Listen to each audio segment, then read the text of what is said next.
wa Kenya uimarike.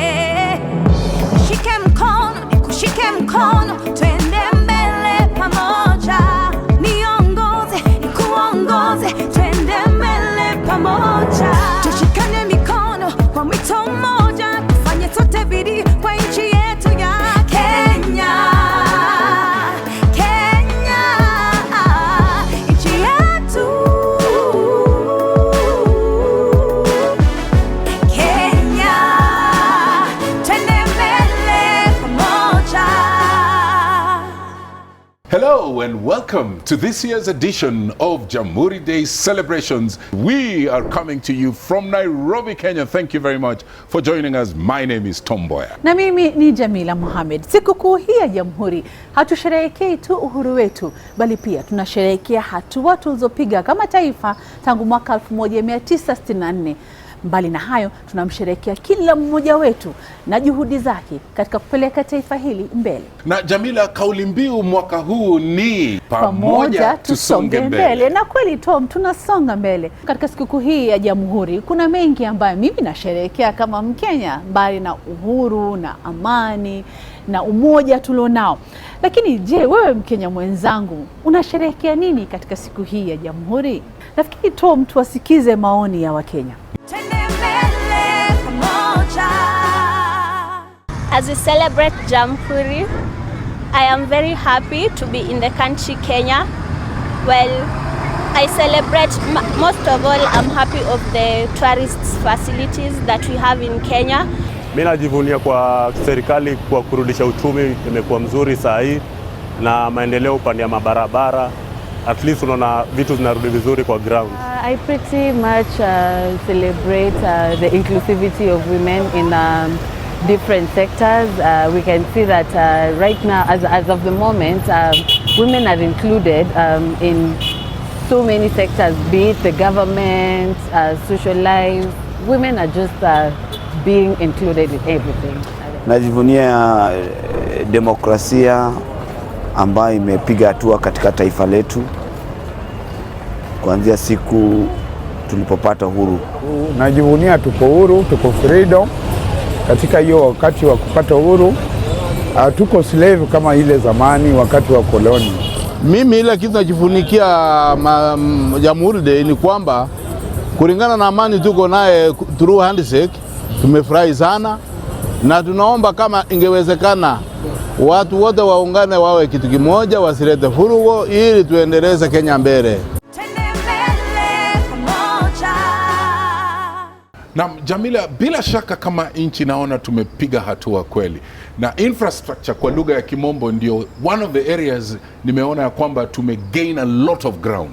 Kweli kabisa, infrastructure tunaita muundombinu kwa Kiswahili. Lakini kwa maoni yangu mimi Tom, mimi naona tumepiga hatua sana katika uhuru wa kujieleza ama freedom of expression. Na hiyo juu ni muhimu sana kwetu kama wanahabari. Na Jamila, hiyo infrastructural development ndio ina enable ile environment ya kuweza kumove products na pia watu wanaweza kusafiri kwa haraka. Kweli kabisa, unaweza kuleta mizigo kutoka kule mashinani hadi hapa mijini, unatumia muda mfupi zaidi, unapunguza gharama za usafiri. Hata wewe kule kwenu bidhaa zinakuja wanafika wakiwa sawa bado. Safi kabisa. Na nafikiri Tom, hizi ni juhudi ambazo zinapaswa kupongezwa kwa sababu anayefaidika ni Mkenya wa kawaida na serikali inapaswa kupongezwa.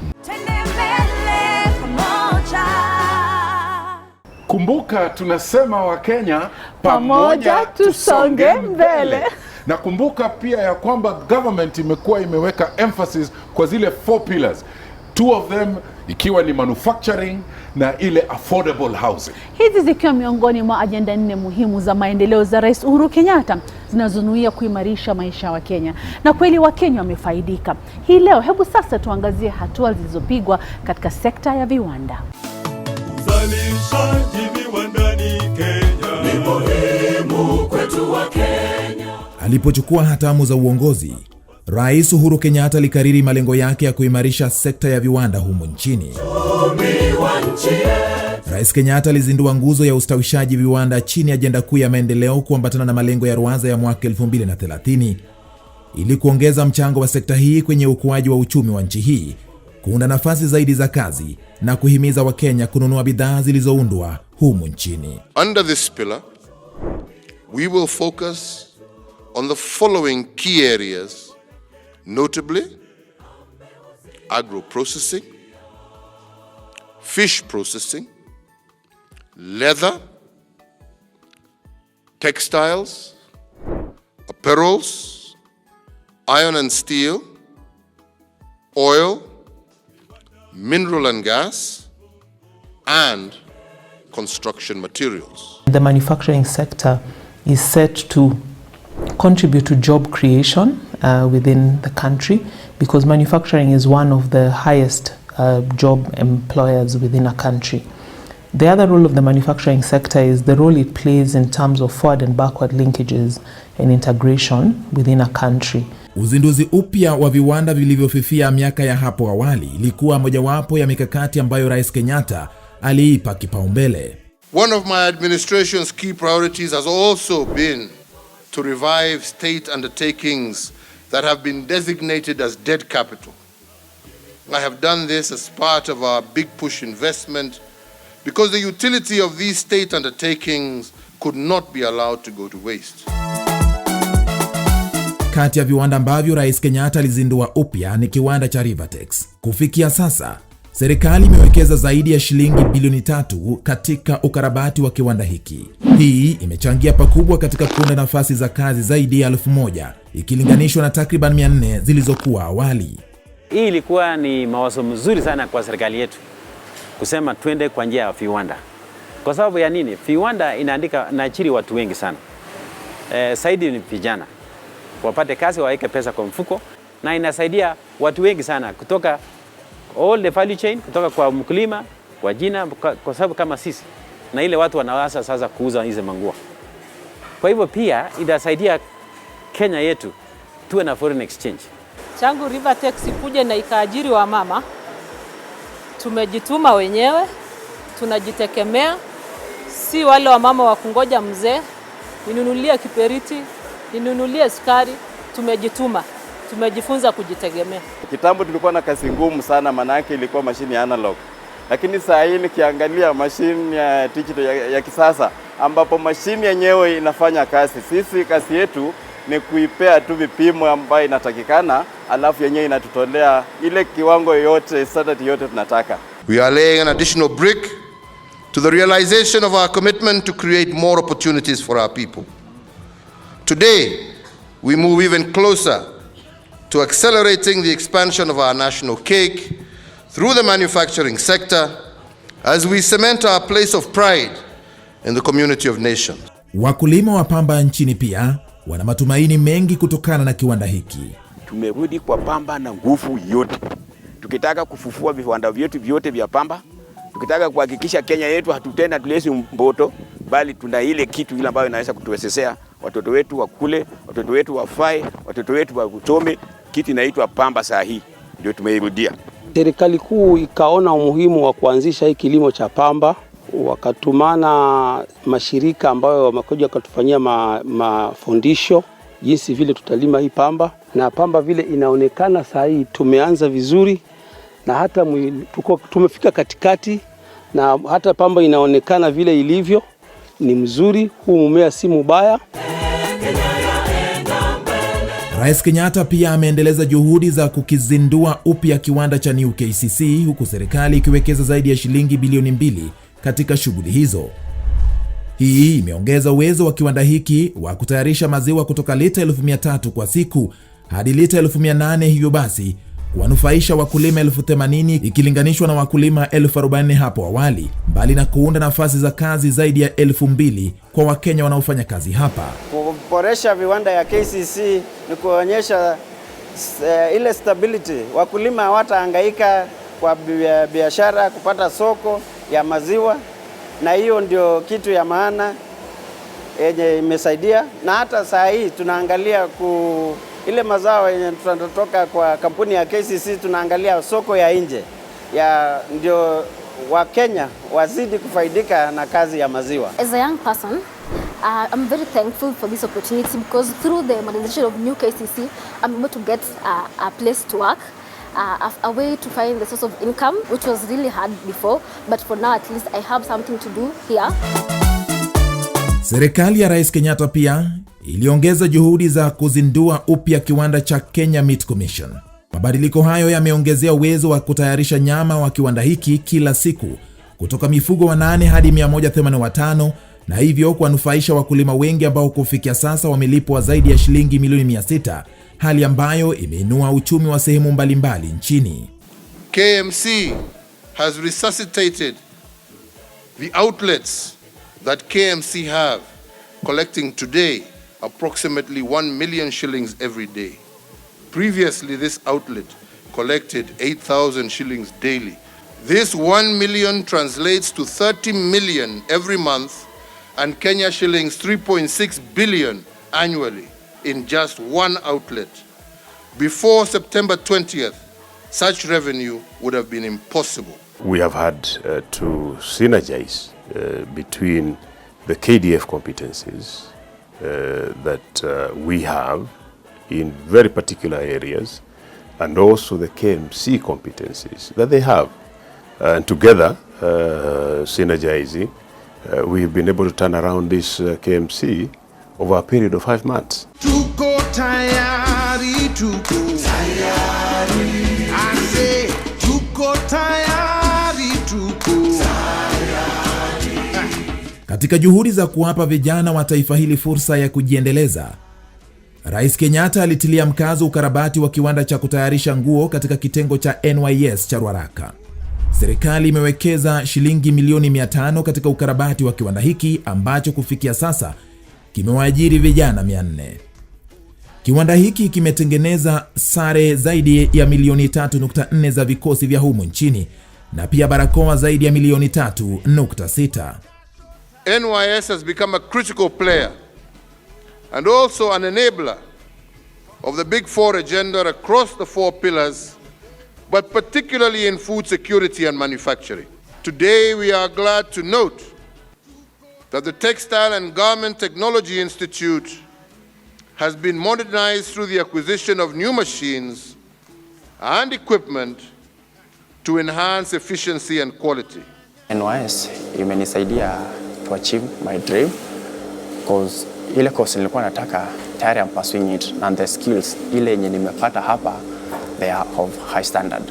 Kwa sababu kama ni upande wa practical, mnafanya practical like the one we are doing right now, na mko na mwalimu mpaka mnamaliza. Kama ni theory, the same case applies, mko na lecturer pale kwa class, mnafanya mnamaliza. Wakati nilikuja hapa after masomo yangu niliweza kuingia hapa kama mimi mlemavu. Hii kazi imenitoa mbali, imenisaidia, nimeweza kuhitimu shughuli zangu, nikaweza kusaidika pia nyumbani. NYS imenisaidia juu sijahangaika, nilimaliza shule nikapata kazi. Hiyo kazi ndio inanirisha, inanivarisha, inanilipia nyumba na inanisaidia hadi watu nyumbani. Kazi hapa ni mzuri juu unajua ukiwa akili yako ikiwa ya busy au fikiri mambo mbaya kaa kwenda kuiba juu kwa na mshahara. So NYS inasaidia vijana sana juu wanatoka kwa urevi, kwa hizo madawa, kwa wizi, wanasaidika. Kustawisha biashara ndogo na za kadri ni mojawapo ya juhudi muhimu za Rais Kenyatta katika sekta ya viwanda. I wish to reiterate my commitment to the young people of this country.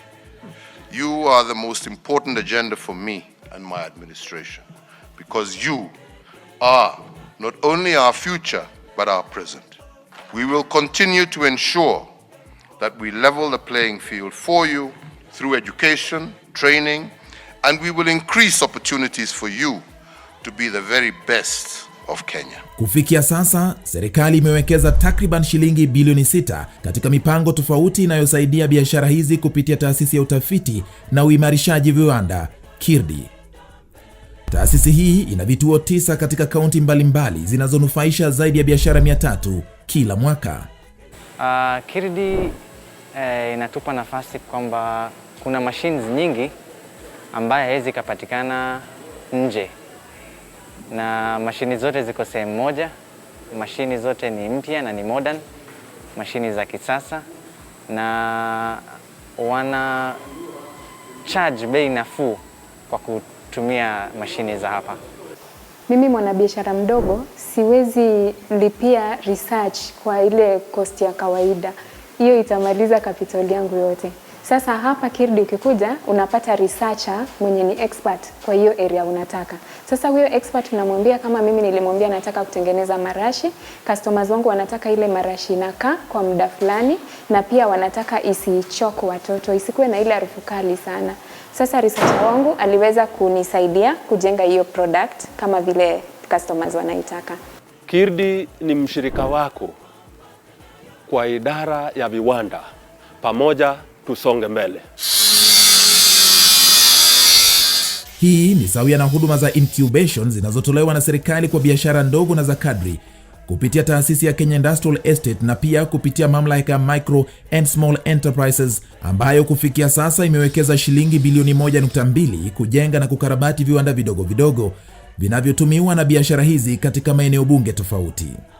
Recognizing the potential of this sector to transform the lives of many Kenyans, we have made a deliberate decision to prioritize the development of micro, small and medium enterprises as part of our Big Four agenda.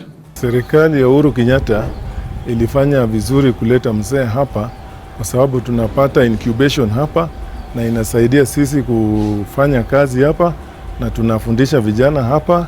Kuna vijana tumetrain hapa wamepata grades welding tofauti tofauti, na fabrication pia wamepata grades tofauti tofauti tukiwa nao tu hapa. Kwa hivyo hii center imesaidia watu wengi sana. Hata vijana wale wanapata vibarua hapa, wanakuja kila siku, tunachukua vibarua kama watu 20 per day, tunawapatia kibarua, ikifika jioni tunawalipa. Siku zangu za kwanza niliteseka juu sikuwa najua mahali nitatoa machine. Manake nikienda kwa mtu fulani anakuchogea kitu ambaye kulingana na vile wewe unataka, haichogwe kulingana na vile wewe unataka.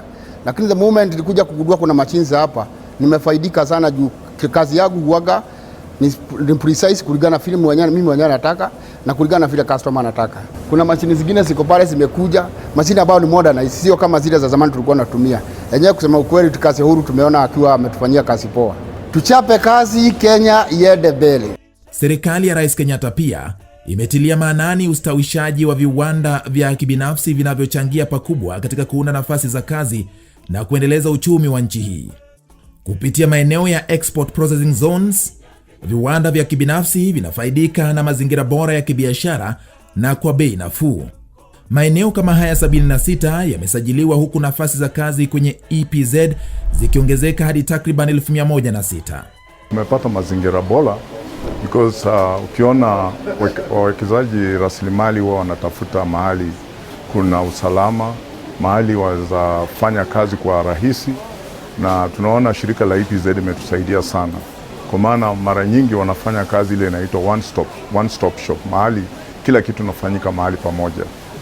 Sasa kwa hivyo unaona wawekaji rasilimali kama investors wanataka kazi kama hizo ili wazidi kuweka rasilimali yao katika nchi. Kupata sehemu ya kufanyia kazi ni muhimu, maana jengo lenyewe lishajengwa na serikali, kwa hivyo ni sisi tu kuingia na kuendelea na kazi. Jambo lingine pia, unavyoona sisi ni kiwanda cha kutengeneza chakula, so maji na stima ni muhimu sana. Ndani ya EPZ kuna stima ya kutosha na maji pia ya kutosha kulinganisha na wakati tulikuwa huko nje. And then, jambo la tatu pia ni wafanyikazi. Wafanyikazi wameelewa hii sehemu, so kupata wafanyikazi si ngumu, ni rahisi. Hii kazi imenisaidia sana mimi kama kijana. Kama si kazi ningekuwa nimeingia kwa vitu ambavyo havistahili. Ningekuwa labda mimi ni mwizi, ningekuwa mimi nimekuwa kwa vitu za uhalifu. Lakini nashukuru sana hii kazi. Kitu ya kwanza, napata mapato kidogo kutoka hapa. Nasaidia wazazi wangu through hii job. Watoto wangu wanakula sababu hii kazi, wazazi wangu wanakula juu hii kazi. So nashukuru sana, hii kazi ni mzuri na job tunafanya venye nafaa istahili fanya. Mimi nashukuru Rais Uhuru Kenyatta, Mheshimiwa Uhuru Kenyatta kwa kutupea nafasi, kwa kuleta hizi kampuni. Tulikuwa tunaketi kwa nyumba tunahangaika, lakini natupea nafasi ya kuajiriwa tunapata kazi, iko na usawa, haibagui mtu yeyote, kila mtu hapa ako sawa. Imetuletea usawa, imetuletea usalama na imetuletea hakikisho, hasa hii wakati wa COVID-19. Nikoshua uchumi umezorota, mambo yamekuwa magumu, lakini ukiwa una mahali ambapo unajitegemea, unaajiriwa, unajua nikilala kesho nitaamka, inakuwa ni shukurani. Rais Kenyatta pia amekuwa katika mstari wa mbele kufanikisha sera zinazokuza mazingira bora ya biashara humu nchini. Hii imewapa motisha wawekezaji wa kibinafsi na hivyo basi kuunda nafasi nyingi za kazi kwa Wakenya, mbali na kuendeleza ajenda ya ustawishaji viwanda. Under President Kenyatta's regime, through the initiative of Buy Kenya, Build Kenya, we've seen the government institution buying locally assembled vehicles that has really promoted the local manufacturing, because those vehicles are assembled here in Kenya. We've also seen under the regime of President Kenyatta some favorable legislation that are now put in place. The environment for manufacturing is now becoming more conducive to investors. For a long time we have not been manufacturing compound fertilizers in Kenya. So this is the first plant in sub-Saharan Africa that is going to manufacture compound fertilizer. We are designing fertilizers that are meant for the farmers, which means that we are designing fertilizers based on the soil test, on results that we get from your soils. With the vision of the president, I think it is important for everybody to embrace whatever the president is talking about manufacturing sector in this country. SECO has been in the forefront in supporting President Kenyatta, His Excellency President Kenyatta, in his blue economy and manufacturing agenda by building ships locally, which would otherwise have been imported from other countries. And in so doing, we have also built ships not only for the local market, but also for the regional market. We have created employment in Kenya through employing over 800 people, men and women, who are getting the skills which would otherwise have been imported. Salwa could not have been here if the Big Four agenda of President Uhuru Kenyatta was not being implemented. Today we could have been importing oil from other countries. But because of that help, I can say the president has really helped. And if he goes, if this agenda of helping the manufacturing goes to the next 5-10 years, Kenya will be a different country. Pamoja tusonge mbele. Serikali ya Rais Kenyatta pia imeweka mikakati inayofanikisha biashara zilizofadhiliwa kati ya sekta ya umma na zile za kibinafsi, yani public-private partnerships.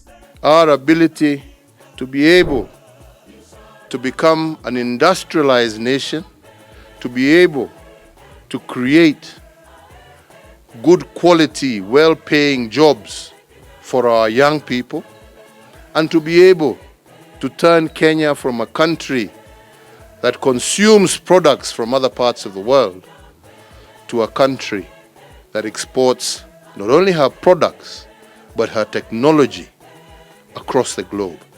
And this is a key foundation to that. Tuna innovations kadhaa ambazo zinatoka kutoka laboratory zetu, kutoka kazi ile inafanywa na wanafunzi wetu wa final year projects za students, master's degree students na PhD degree students. Hizo innovations ndizo zinakuwa mzingi wa viwanda mpya ambazo zinaweza kuwa world class manufacturing centers. Semiconductor ni teknolojia ambayo inajenga controllers, inajenga radio frequency transmitters, inajenga vitu mingi sana. Na hiyo vitu ni electronics. Hii teknolojia yetu ni ya kwanza nchini Kenya na ni ya kwanza in Africa. Kama ni gari inajengwa ama ni ndege inajengwa, tunataka kuwa pamoja na wengine kuleta hiyo bidhaa kwa hiyo ndege. Wengi wetu ni millennials kati ya mwaka wa 1999 to maybe 2003. Tulilelewa tulijua kuwa vitu vyote hutengenezwa vya elektroniki, magari hutolewa nje ya Kenya. Lakini kwa kuwa Rais Uhuru Kenyatta ametambua kuwa teknolojia ni muhimu, ametupea hiyo chata ya teknolojia, tumeweza tukijinawirisha kama wanarika, twajua tuweza tengeneza hizi vitu, tuko na hiyo opportunity.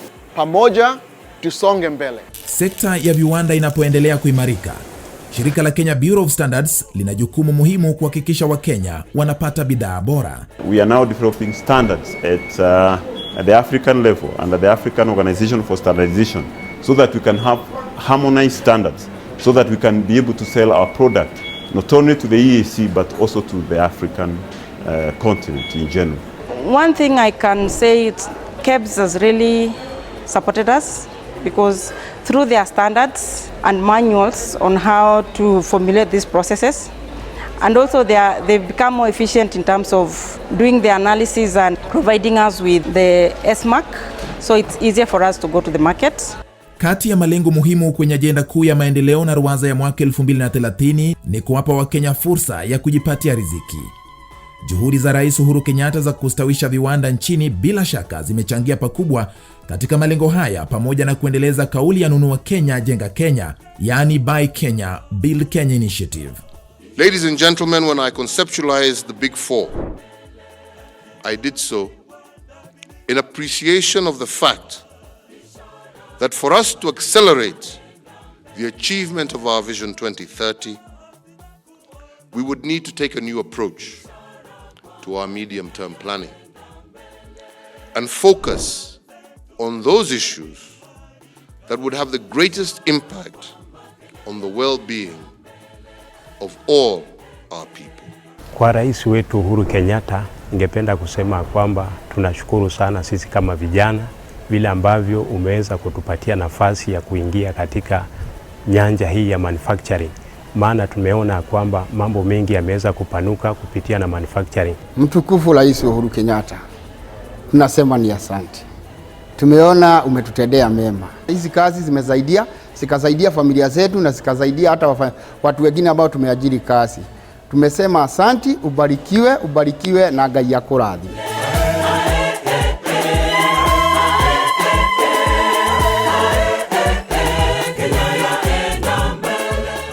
Wow, Jamila, you mean this is so much progress. You mean we can manufacture all this? Isn't the country going in the right direction? Kweli kabisa Tom. Unajua sisi mara nyingi tukiwa hapa mijini pengine hatuoni haya, lakini ukizungumza na wale ambao wako katika mashinani wanakueleza kwamba mambo yanaendelea vizuri. Kwanga ajira, sekta yetu ya viwanda, jinsi inavyokuwa, kweli taifa linaelekea katika mwendo ambao unaofaa.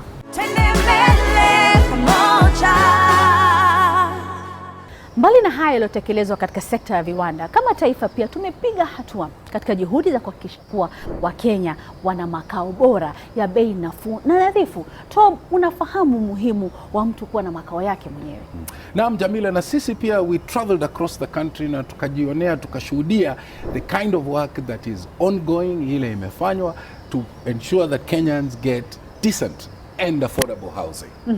Na Tom, juhudi hizi na miradi hizi zinaendelea katika maeneo tofauti kama vile Nakuru, Embu, Nairobi, tuko na Mombasa pia. Naarifiwa pia Kisumu kama kuna miradi kama hiyo. Dala. Nyumbani. Let us now look at the work that has been done that is enabling Kenyans own homes.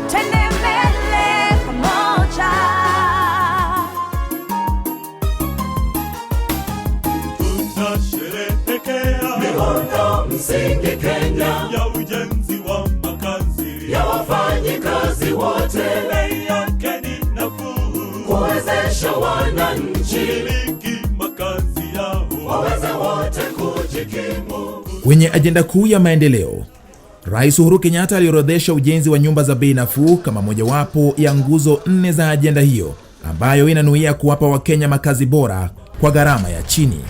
The fourth priority of the Big Four is housing. Therefore, we must create the environment for 500,000 new houses to be built. Over the next 5 years, we will have to cut the cost of mortgages. We will have to cut the cost of construction.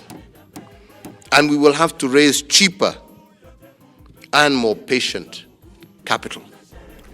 Kupitia mpango wa ujenzi wa nyumba za bei nafuu, miradi mbalimbali inaendelea kutekelezwa kwa ushirikiano na serikali kuu, serikali za kaunti, pamoja na kampuni za kibinafsi, yani public-private partnerships.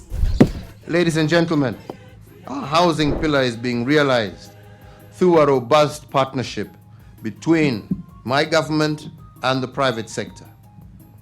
In that regard, we will be able to make commitments for the housing development as well as work with financiers to ensure that home buyers have access to low-cost mortgages, and in addition to the government's provision of additional financing options through the tenant purchase scheme. Kama kuna jambo kwa sisi as investors ambalo limeweza kututia mori kwa kuendeleza project miradi kama hii ni zile mikakati rais aliyoweka kuweza kutusaidia. Rais ametupatia concessions, wametupatia support ya different government departments, wametupatia tax breaks ili kuweza kushukisha bei ya hizi nyumba. Mamlaka ya kitaifa ya ujenzi imeidhinisha ujenzi wa nyumba 1186 chini ya mpango huu katika maeneo tofauti nchini, na kufikia sasa nyumba 1033 zinaendelea kujengwa. Our housing deficit was at 2 million. We are bridging that gap without necessarily bankrupting the exchequer. Ili kuhakikisha Wakenya wananufaika vilivyo na mpango wa nyumba za bei nafuu, serikali ilianzisha usajili katika mfumo wa dijitali wa Boma Yangu. Kufikia sasa, Wakenya zaidi ya 1320 wamejisajili huku wakisubiri kukamilishwa kwa ujenzi wa nyumba hizi. Kuna hii perception ya kuwa kitu yote ya serikali lazima ujue mtu, lakini sio hivyo. Uenda tu kwa hiyo mtandao, wako na hiyo website inaitwa Boma Yangu. Ingia hapo ujisajili. Registration is very easy. Unaenda pale utapata hata other projects that the serikali iko nayo. Hakuna mambo ya kusema ati wewe ati ni tajiri ndio unapata hizo nyumba. Sinapata mtu wa chini, kwa sababu hata mimi nauza kibanda na nimeweza kupatika na nimepata. Katika kaunti ya Nairobi, mradi wa nyumba za bei nafuu wa Park Road umewavutia wengi. Mradi huu una nyumba 1370 na Wakenya wengi tayari wameanza utaratibu wa kuzimiliki. Ukilinganisha na kawaida, interest rates za bank huwa ziko juu sana. Kama ni mortgage ni 12%, zingine hata more than that. Lakini ukiangalia hapa ni 5% per annum. So ukiangalia hata kama kule kiwango unachofaa kulipa kila mwezi, ukilinganisha na hiyo interest, unaona kweli ni affordable. Na haitaumiza hata kama ni ule mwenye mapato ya chini, bado inakuwa more realistic. Ndio niweze kukaa na familia yangu katika nyumba ambaye inatupea heshima. Tulikuwa tunalipa zaidi ya shilingi 40,000.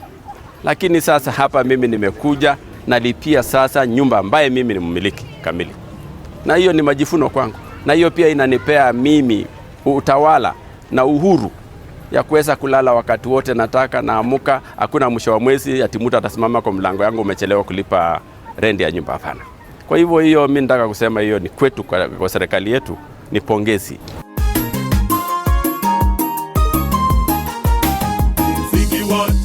Serikali imewajibika vilivyo kuhakikisha miradi hii ina miundombinu inayohitajika kama vile umeme na maji, na pia kuweka sera ambazo zinawezesha uwekezaji wa kibinafsi.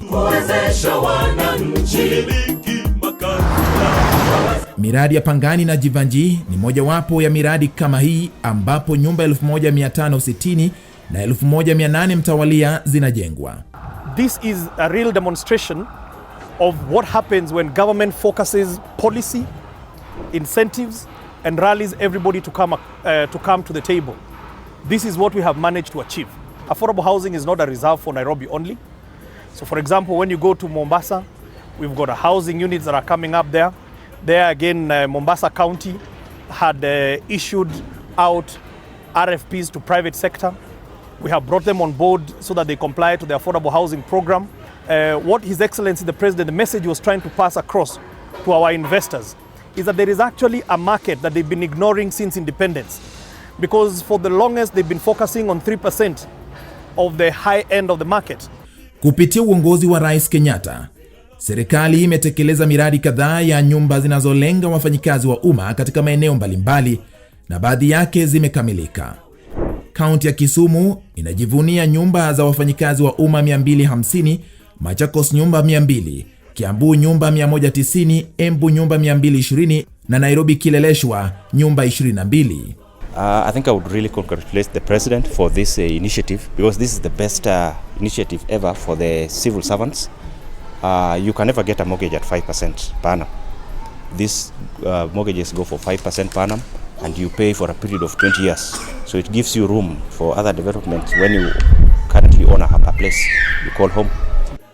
The first thing I'll probably say to the President is thank you very much for offering us this opportunity to get not only affordable but good living standards, because this place is set up in such a way that is self-sustaining, and I do not see how it would have been possible for the over 220 houses to find different isolated places to live in that can be as harmonious as it is, given our own struggles to find just one place. So I think this is a brilliant idea. Kwa president wetu kufikiria kuleta project kama hii hapa, aliwaza vizuri sana. Ni project imelenga kusaidia mwananchi. Hasa sisi wafanyikazi wa serikali, it's an opportunity hata ya kufikia nyumba kama hii kwa urahisi. Unajua kupata plot hapa kununua hapa Embu si rahisi, huwezi pata plot ya kununua. Rais wetu Uhuru Kenyatta anajali maslahi ya watu wote wa Kenya wote katika mpango wake wa affordable housing. Na ndio akaleta huu mradi hapa Embu, na huu mradi hapa Embu umegharimu serikali milioni 950. Rais Uhuru Kenyatta amejali mtu wa chini sana, kwa sababu nyumba kama hizi ukienda ununue hata uwanja yako uanze kujenga itakukosti hata sana kuliko hii. Utapata imejengwa, kila kitu iko sawa, kila kitu iko ndani, na pia kila mtu anaweza nunua, yeyote yule hata wa chini anaweza nunua.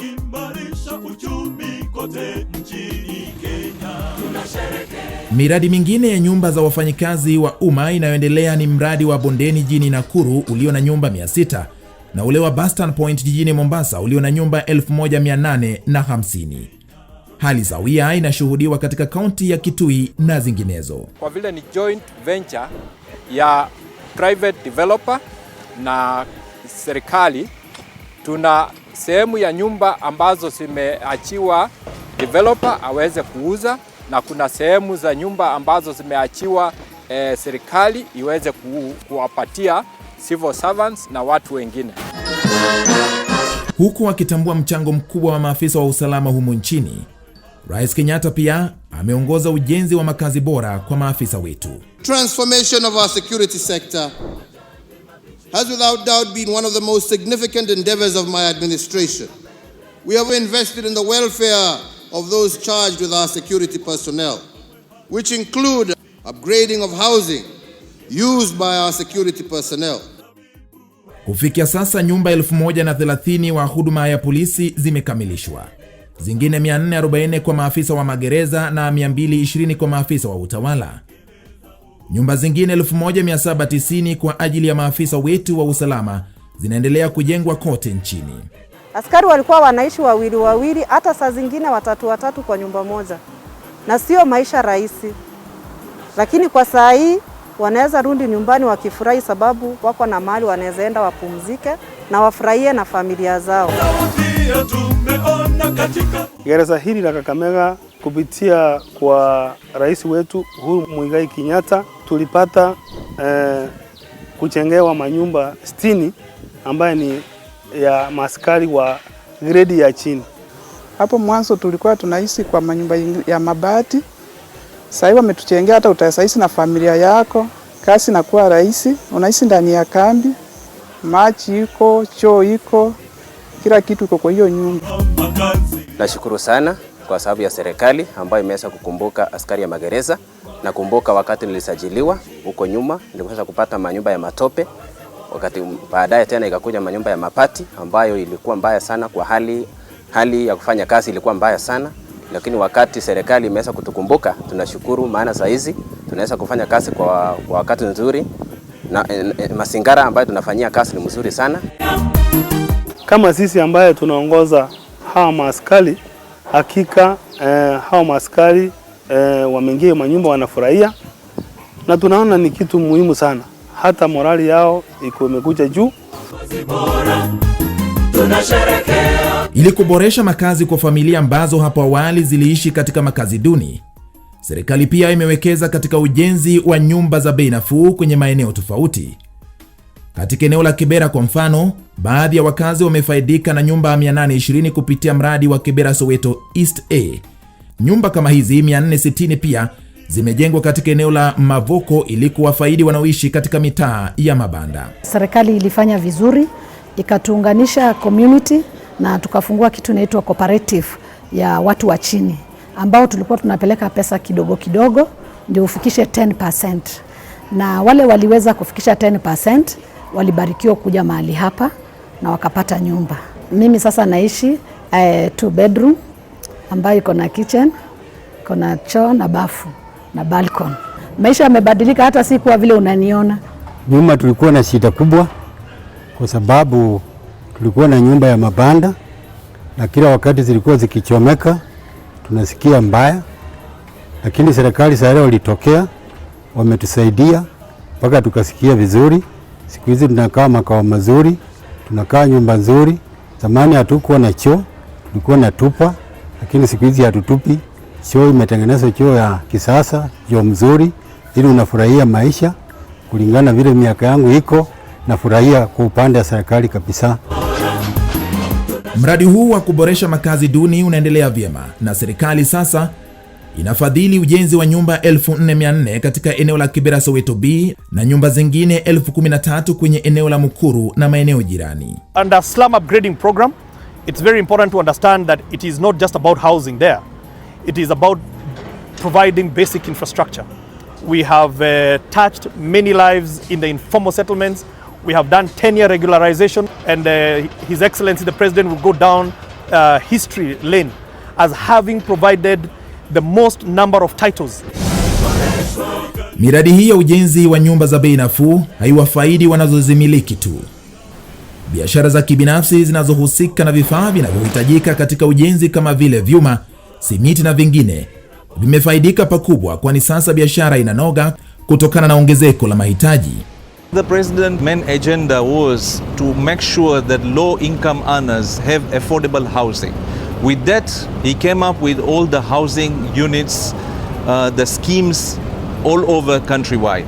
With that, of course, the demand for the cement increases. So naturally, due to the increase in production, we have to increase our labor force also. Kenya iko na 55 million people now. Zaidi ya 50% hakuna jumba ya simiti. Lakini sasa kwa hiyo serikali sisi kusajenga hiyo factory zote ya simiti na chuma, kumpatia hiyo material kwa wananchi bei nafuu, so na support kwa affordable housing. Zamani ilikuwa bei kali sana sababu ilikuwa na import. Sasa hakuna importations, tunatengenezwa hapa. Sisi tunatengeneza clinker na chuma, na sisi nasema na roho kubwa that buy Kenya, build Kenya and be proud of Kenya, ile na kuchatengeneza kutoka soil ya Kenya. Wanajua kali pia wamepewa kipaumbele na Rais Kenyatta. Mambo kama milango, mambo kama locks na mambo mengine kama haya itengezwe hapa, wananchi wetu pia wapate kazi hiyo. Si ni namna hiyo?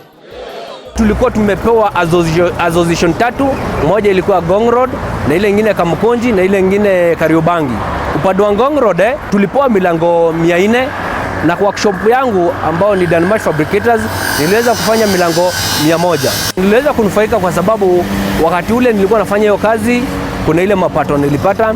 Pia juu hiyo kazi tulikuwa tumepewa tufanye kwa muda mfupi sana, niliweza ku-upgrade management skills ili niweze kudeliver on time. Hiyo kazi imenifaidi sana. Hiyo pesa yenye nilikuwa nalipwa imeweza inanisomeshea watoto at least, na siwezi sema haikunisaidia.